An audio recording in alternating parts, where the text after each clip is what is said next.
Hello, I'm Jenna from Present Path Tarot. Oh! And today I'm up on Mount Hood with a beautiful dog named Morris and a beautiful woman named Dawn. And we are enjoying the spring equinox together on a snowy hill, doing a little snowshoeing and just enjoying the beauty of this transfer from winter to spring. So I want to talk a little bit about that seasonal change. And right now we are in the time of Ostara, which is the pagan holiday that Easter was based on. And we're moving towards Beltane on May 1st. The winter is a very yin period. We go inward and we spend a lot of time alone typically. So we really need to spend some time sitting with our reflections of what we want to become as we go back out into the sun now. So thinking for yourself, how do I want to re-enter the world? And right now, more than ever in my lifetime, we're re-entering the world out of winter. It's almost like a double winter because we are coming out of COVID, people are getting vaccinated, and we're going to be social on a roaring 20s level pretty soon. So how do you want to be social? How do you want your light to shine? When the yang energy comes of that spring, summer, outgoing party, what do you want to hold from this precious winter reflection you've just enjoyed? So with the tarot, winter is based in the swords. That's the mental space because we go inward. We typically and traditionally would be reading books.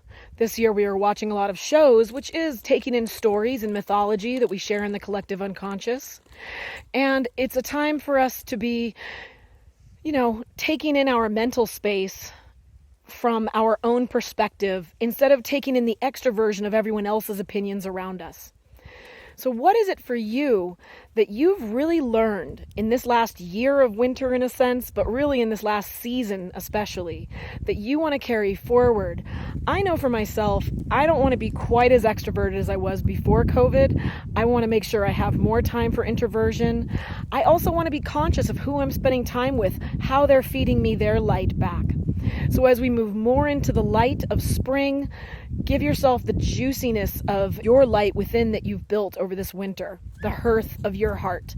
What have you decided to fuel in yourself that you want to carry through into this next era, and consider how you're going to welcome in the sun.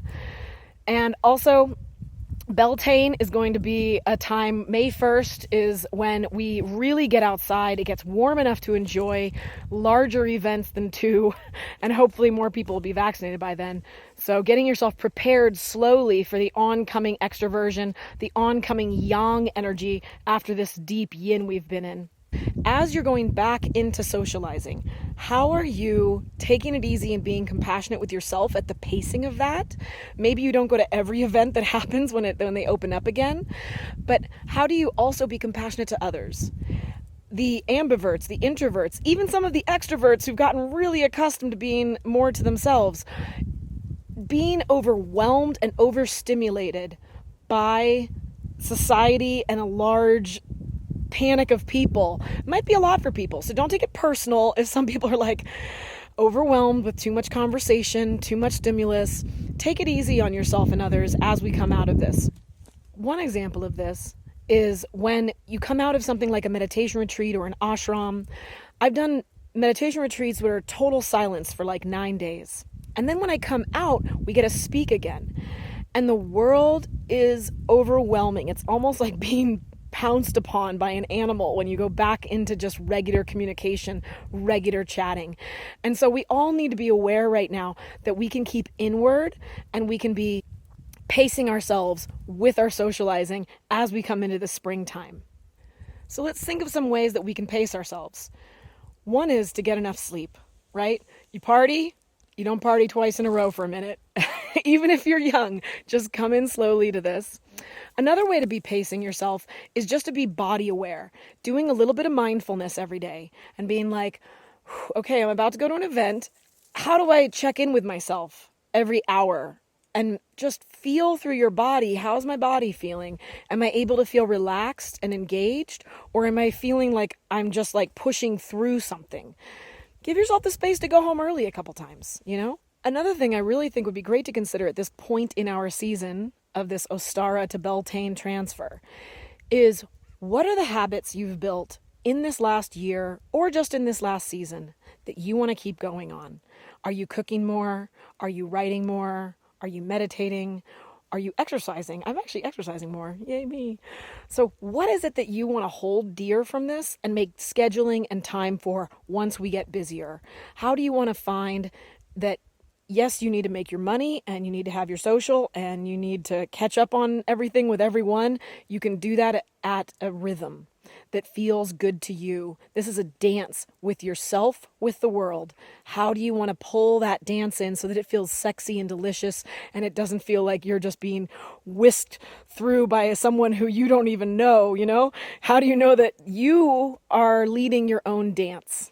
So you want to feel like you're in control and you're leading this dance with the world rather than the world sweeping you around and spinning you in dizziness. So be your own best dance leader and let yourself begin to feel your own steps and come out of winter gracefully, flowing into spring. Spring is the time of the Empress. It's creativity. It's the cup suit.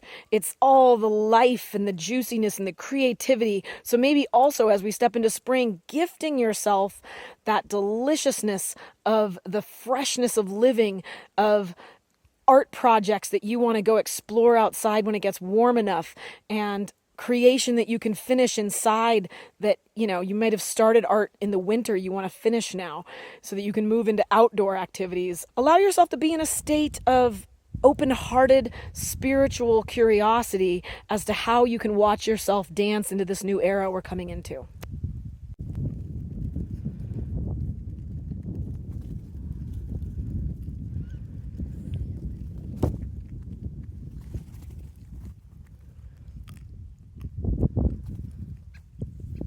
With the passing of the equinox, where the sun has crossed the equator and the northern hemisphere will get warmer again, we celebrate the day of Ostara, which in Saxon terms was called Eostre. Now, this is where we get this tradition of having rabbits and eggs. And one story that I love is that Eostre found a fledgling bird that was suffering and dying, and she saved it, but she turned it into a rabbit. But it didn't fully take, and when she turned it into a rabbit, it was still able to lay eggs. And that's why we have this rabbit egg thing that happens around Easter. Now, I think it has a lot more to do with just the fertility of the egg being represented, and rabbits are very fertile creatures who can produce a lot of brethren very quickly. And the egg is, of course, the fertility symbol. So, you know, bit of mythos and bit of logic. Now, these Saxons would celebrate with a big feast on the first full moon after the solstice, which this year is the upcoming weekend. Great time to have a feast.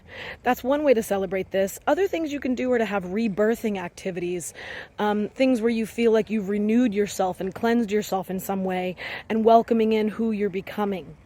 Another aspect of this is to go out and get in the earth. Go get your hands dirty in some soil, plant some gardens, and go out into nature and take in the beauty of the spring around you right now. There's so many blossoms happening, celebrating that and, you know, really taking it in. Maybe get your feet in the dirt, go do some good walks outside, some hikes, and begin to notice the day is getting longer. It's great to do a waking meditation with the sunrise, or just take a moment of reprise when the sun sets every day to notice how the days are extending. One of the blessings that we've had this year of 2020 into 2021 has been to slow down. So how can you slow down to really take in the beauty of this season? Hopefully your walks are a little bit nicer and you get to actually stop and enjoy the daffodils. By the way, the daffodils in English tradition, the first neighbor to see a daffodil blossom would be the one considered blessed with luck that year. And if you were to give someone a group of daffodils, a bundle, not just one is kind of rude, it's wishing them luck and blessings in the year ahead. So maybe go to your nearest florist and get a lovely set of daffodils to welcome in this year. There's so many different ways to enjoy the nature around us, and I hope that you will consider how you're going to make a conscious effort to be present with this particular season. Thank you for listening. Please subscribe to my page, like, ding the bell, all the things. Join me on Instagram, and send me an email so that you can maybe join me in my next ritual I'll be having around the art of tarot reading. Thank you very much, and enjoy the springtime glow.